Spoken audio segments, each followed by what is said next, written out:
Gand qui met à mal les ambitions de titre du Standard et Alost qui prend la tête des Playoffs 2. C'est ce qui vous attend et bien plus encore dans cette journée de Score Super League.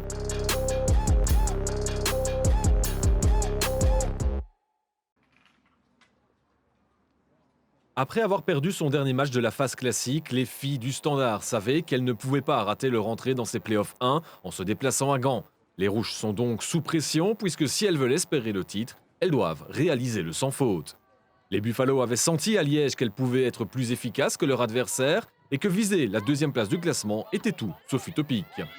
Au coup d'envoi, il n'y avait donc pas d'autre option que la victoire pour les deux équipes et ça s'est ressenti durant la première période. Après un début de match équilibré, la rencontre devient de plus en plus mouvementée et Gand peut compter sur un petit peu de réussite dans le premier quart d'heure. Premièrement, un but de Schoonmaker s'est refusé pour une position de hors-jeu. Mais il faut y regarder à 3 fois pour comprendre que la décision de l'arbitre était la bonne.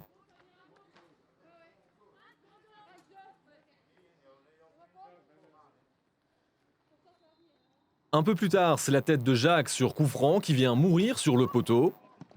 Juste avant la fin de la première demi-heure de jeu, Jacques se blesse dans un duel. Une blessure au poignet suffisamment sérieuse pour quitter ses partenaires. Elle est remplacée par Van Daal. En attendant, le match reste assez fermé avec quelques occasions ça et là, mais soit le ballon passe à côté, comme ici avec Ranshoff, ou encore avec ce tir de Van de Velde, ou bien celui de Van Daal qui est trop faible.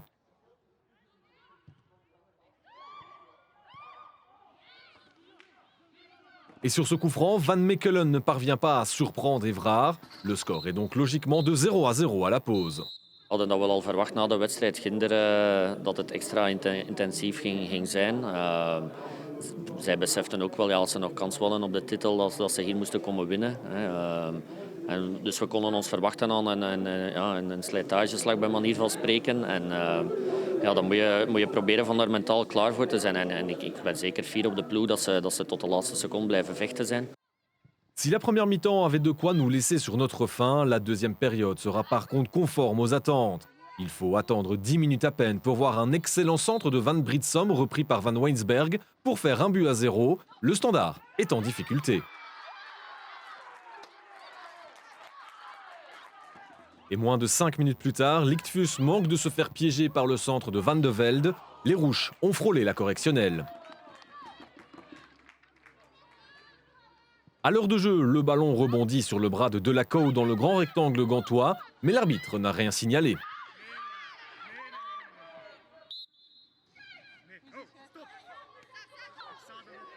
Vient alors le moment de Schoonmakers. Elle repousse Van Weinsberg sur le côté et parvient à tromper Évrard pour égaliser. Ce qui n'est pas du goût de la gardienne gantoise. Les esprits s'échauffent alors quelques instants et Évrard peut s'estimer heureuse de ne pas avoir été sanctionnée.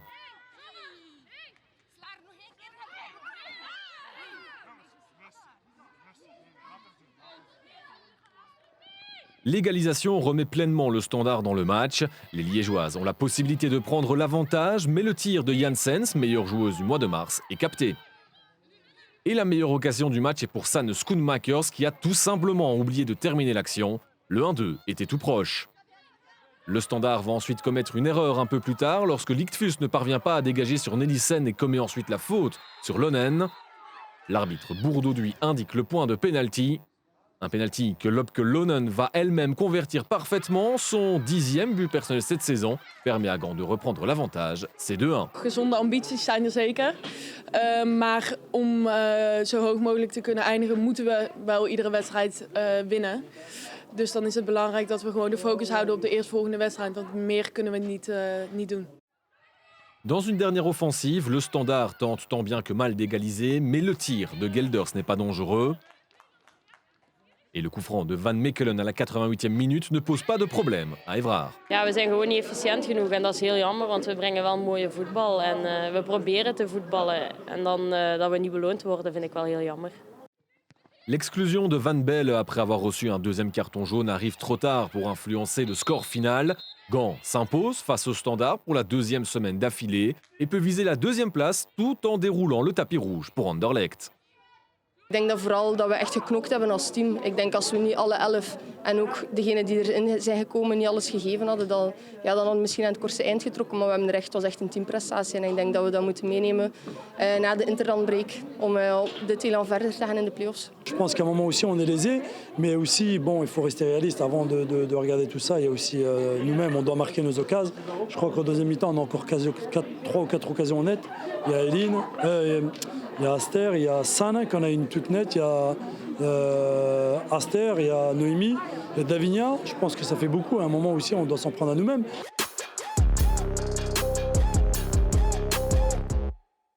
Le club Wayélé et OHL s'étaient déjà affrontés il y a quelques jours et ont rapidement pu se recroiser.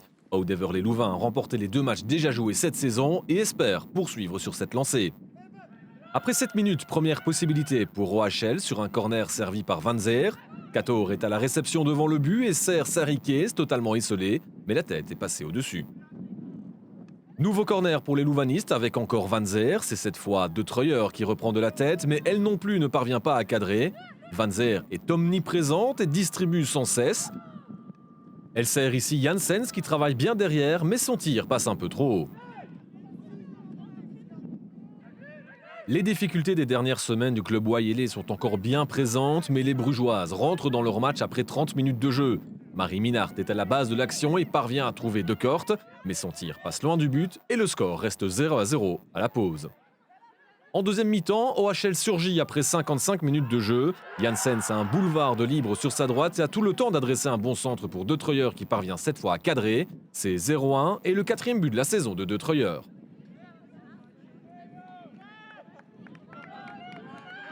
Deux minutes plus tard, OHL joue long et Onzia parvient à trouver Luna Van Zer, mais son tir est contré au dernier moment.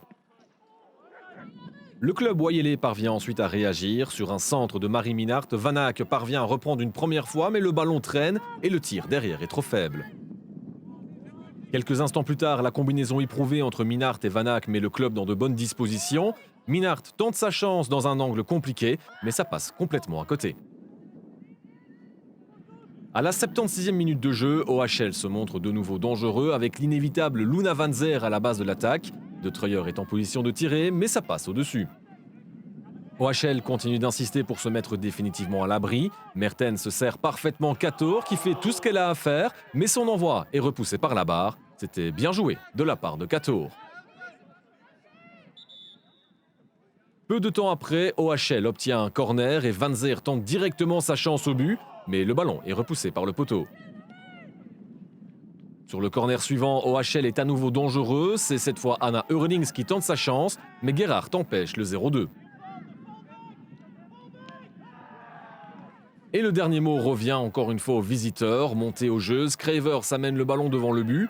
Furo parvient à intercepter, mais se rate derrière. Anna Eurlings passe tout près de sanctionner, mais c'est sans succès. Un raté sans trop d'importance puisque le score reste de 0-1. OHL remporte son premier match de play-off 1 et la dame du match, Luna Van Zer, a de quoi être satisfaite. Ik denk dat we zeker tevreden mogen zijn over onze wedstrijd. Ik denk dat we de match wel, als ik het mag zeggen, gedomineerd hebben. Maar ik denk dat als we iets efficiënter waren, dat goalsje iets sneller mocht vallen. En dat we wel iets zekerder waren van de winst. Maar dat was niet. Maar we zijn blijven vechten en het is uiteindelijk goed gekomen. Dat is het positieve vandaag en dat doen we al een paar weken, dus dat zit zeker goed. Alleen, ja, ik zeg het, we moeten er meer benutten. Efficiëntie moet veel hoger zijn en dan ga je genieten van het feit dat je niks weggeeft. Dan ga je daar nog meer van genieten. Ik denk dat de speelster van OHL in de rug van mijn verdediger helemaal vrij stond. Ik vond dat de bal nogal lang onderweg was. Ik had daar wat meer initiatief verwacht van mijn spelers achteraan. Maar ja, dat zijn nu zaken die dat gebeuren. Dat is jammer, omdat je weet dat je dat niet mag weggeven. Want tegen dit OHL, zoals ik al zei, die vooral met lange ballen werkt in de rug van de verdediging, dan weet je dat je attent moet blijven. Maar ik zeg het, ja, ik kan mijn ploeg eigenlijk heel weinig verwijten, want ze hebben ervoor geknokt. We hebben nu 14 dagen rust. Ik denk dat dat belangrijk is om nog wat gekwetste spelers te recupereren. En dan gaan we naar Standaard en daar zien we wel waar we uitkomen.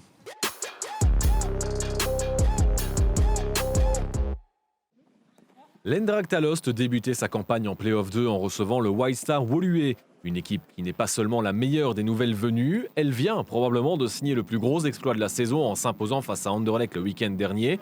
C'est la seule équipe à avoir pris des points à la machine mauve cette saison. L'enjeu est de taille puisque le vainqueur du match s'installera en tête du Play-off 2 vu que le Racing Genk est en bail ce week-end. Pour l'équipe, c'était important ces 3 points. C'était un peu historique pour nous et voilà, je pense que ça leur a fait du bien au niveau de la confiance. Donc maintenant, elles sont prêtes à commencer ces Play-off 2 avec une grande envie et j'espère en tout cas qu'aujourd'hui, elles vont le prouver sur le terrain. Après 10 minutes de jeu, une bonne offensive d'Alost mène à une première possibilité. Van Oren adresse un centre, mais Van Loek ne parvient pas à reprendre. Le ballon est dégagé. L'Eendracht continue de se projeter aux avant-postes avec Van der Donk qui sert Vin de Vogel, mais son tir est trop enlevé. Nouvelle tentative manquée.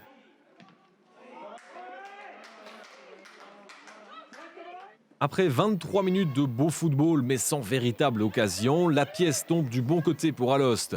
Van Oren contrôle le ballon et botte un centre parfait du flanc droit. Blav est à la réception et parvient à tromper Engelen. C'est 1-0 pour l'Eendracht Alost. Woluwe veut rétablir l'égalité avant le retour au vestiaire mais ne trouve pas la moindre solution face à la bonne organisation alostoise. Le White Star ne se crée pas d'occasion et parvient difficilement à passer le milieu de terrain. L'avantage à la pause est mérité pour Alost. Dès le retour des vestiaires, Woluwe joue plus rapidement. Elles veulent revenir au score, mais c'est sans compter sur la gardienne d'Alost Silke Bakarne qui réalise plusieurs arrêts en quelques minutes. C'est dans un premier temps Vritov qui voit son tir arrêté alors que celui de Geisbrek c'est trop axial. Il y a ensuite un nouvel arrêt sur un tir à distance, mais aussi sur un coup franc. À 1-0, Alost serait bien inspiré de se méfier. Mais sur une attaque bien lancée par Blav, Vin de Vogel joue avec Van Loek qui se retrouve seule face au but. Elle n'a plus qu'à la mettre au fond pour doubler la mise. On joue depuis 61 minutes et Alost vient de frapper un grand coup. Les filles de Woluwe ne baissent pas la tête mais ne parviennent pas néanmoins à se créer de nouvelles occasions. Par contre, Alost continue à apporter le danger. À 15 minutes du terme, elles vont s'offrir une nouvelle possibilité avec Blav qui centre pour Van Oren qui parvient à dribbler son opposante, mais son tir passe largement à côté. À 2 minutes du terme, le White Star s'offre une dernière chance de sauver l'honneur. En vain, car cette situation ne donne de nouveau rien. L'arbitre met un terme à la rencontre. Avec cette victoire, Alost prend la tête des Play-off 2. Doelstelling was begin van het seizoen proberen om de beste stijger te zijn. En dat is nog altijd ons doel. En als we kunnen eerst eindigen in deze Play-off 2, ja, dan stap je vooruit. Dus voor ons het belangrijkste is die evolutie dat we gemaakt hebben van begin van het seizoen tot nu. En, dus ja, we zijn op goede weg. Ik denk dat de vermoeidheid in de ploeg zit. Ik denk dat het vandaag zichtbaar was. Ik denk dat iedereen de match van vorige week nog eens aan benen had. En dat we een keer goed echt rust moeten pakken voor ons allemaal. Dat we het nodig hebben om even op rust te komen. Maar ja, de vermoeidheid zat in de ploeg. En het is jammer dat we die prestatie niet kunnen doortrekken. Maar het was beter vandaag en daar moeten we eerlijk in zijn. We wisten ook wel dat ze vol vertrouwen gingen zitten na die winst tegen Anderlecht. Ja, we zouden zelf zijn. Maar we kennen Woluwe ondertussen ook al van vorig seizoen, van dit seizoen. Dus we weten dat ze spelen. En de derde keer was de goede keer dan voor ons. We na 2 keer gelijk spelen toch een keer kunnen winnen. De laatste 2 matchen dat we gewonnen hebben toch wel voor extra punten gezorgd. Wat er dan direct voor zorgt dat die kloof veel minder groot is. Waardoor we niet inderdaad de leiding nemen. Dat is wel tof om mee te nemen, want dat is wel onze doelstelling als Aalst zijn, dat we die Play-off 2 toch wel winnen. Après avoir bouclé la phase classique par une défaite sur le score de 0-3 contre Louvain cette semaine, Charleroi entame les playoffs ce samedi face à Zulte Waregem, la seule équipe que les Carolos ont battue en championnat cette saison. Mais avant la rencontre, on apprenait que Philippe Venturoso et son adjoint Alexis Routz, en place à la tête de l'équipe Carolo depuis décembre, ne seront pas reconduits la saison prochaine. Déçu parce qu'on a entamé un travail au mois de décembre avec le groupe. On pensait pouvoir continuer avec Alexis aussi, qui est dans la même situation que moi. Continuer avec ce travail pendant une saison, voire peut-être plus. Mais ça fait partie du boulot, il n'y a pas de rancœur. On va continuer avec Alexis à prester du mieux qu'on peut pour les filles en semaine et pour le Sporting du Charleroi. Donc on va faire notre job à 200% jusqu'au bout. Du côté de Zulte Waregem, le coach Angelo Gaitan n'est pas présent car il est en quarantaine. C'est son T2, Steven Kamelbeck, qui assure l'intérim. Après 10 minutes de jeu, c'est Zulte Waregem qui se procure une première occasion. Sur un corner tiré par De Priester, Rogier se récupère le ballon mais ça passe au-dessus. Quelques minutes plus tard, Julie DeVos tente sa chance devant le but, mais ce n'est pas cadré.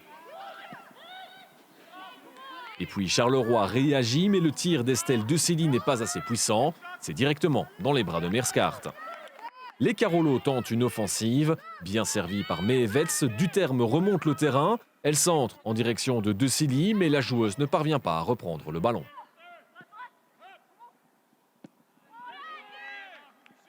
Alison Duterme tente à son tour d'inscrire un but, mais c'est repoussé par Meerschaert. Les Carolo affichent un beau visage dans ce début de rencontre. Sur ce corner, De Priester et Virendales combinent pour servir Rogiers qui reprend le ballon de la tête, mais ça passe au-dessus du but. Alison Duterme tente une nouvelle fois d'aller inscrire un but, mais ça n'inquiète pas Meerschaert. En fin de première mi-temps, Zulte Waregem se crée de belles occasions, mais sans succès. Le coup franc de Julie DeVos rebondit sur la barre transversale. Quelques secondes plus tard, Skerens se présente devant Ambre Collet qui repousse le ballon. Beuil le récupère et tire, mais la défense Carolo est attentive. À la mi-temps, le score est logiquement de 0-0. Après à peine 2 minutes de jeu en deuxième mi-temps, Zulte Waregem ouvre le score. Bien servi par deux frères, Beuil inscrit son 3e but de la saison. La jeune joueuse fait exploser de joie le banc de Zulte Waregem, c'est 0-1. Les joueuses de Zulte Waregem dominent cette deuxième mi-temps et 15 minutes plus tard, elles doublent le score. Anne-Laure Skerens marque chanceusement pour faire 0-2, alors que les Carolo réclament une faute. Charleroi obtient un coup franc, l'occasion d'inscrire un but dans cette rencontre, mais le tir de Meevets passe bien au-dessus du but. La deuxième mi-temps est pauvre en occasion. Virendales tente d'inscrire le 3e but de la rencontre sur ce coup franc, mais c'est repoussé par la main d'Ambre Collet. 0-2 score final, les Carolo n'ont pas démérité, mais Zulte Waregem a su se montrer plus efficace devant le but et l'emporte logiquement. Je pense que malheureusement, nous, on n'a pas su les mettre au fond et c'est ce qui a fait la différence. Et le fait que peut-être qu'elles aient plus eu envie de remporter ce match. Après, je pense qu'on s'est pas mal trop mal débrouillé. Il y a eu des bonnes actions, des belles montées de jeu, mais malheureusement, on n'a juste pas su faire la finition et pousser la balle dans le goal. C'est ce qui manquait aujourd'hui. Het was tijd dat we een keer konden tonen wat we echt waard zijn. Zeker thuis was het een grote ontgoocheling tegen Charleroi. We hadden er heel wat meer van verwacht. Hier ook veel kansen gecreëerd. Dat doelpunt die niet lukte. En dus vandaag, zeker met de start van de tweede helft, lukte dat wel. En dan zag je ook dat we echt wel bevrijd speelden. Dat we met meer vertrouwen speelden. Dat we die bal durfden laten rondgaan. Dus een echte deugddoende overwinning. Zeker ook om de play-off 2 te starten. Ja. On veut quand même une bonne place en play-off 2, donc terminer certainement première et je pense qu'on peut y arriver. Vu le résultat aujourd'hui, ça va nous booster pour les autres matchs et on ne va pas s'arrêter, on va continuer à travailler.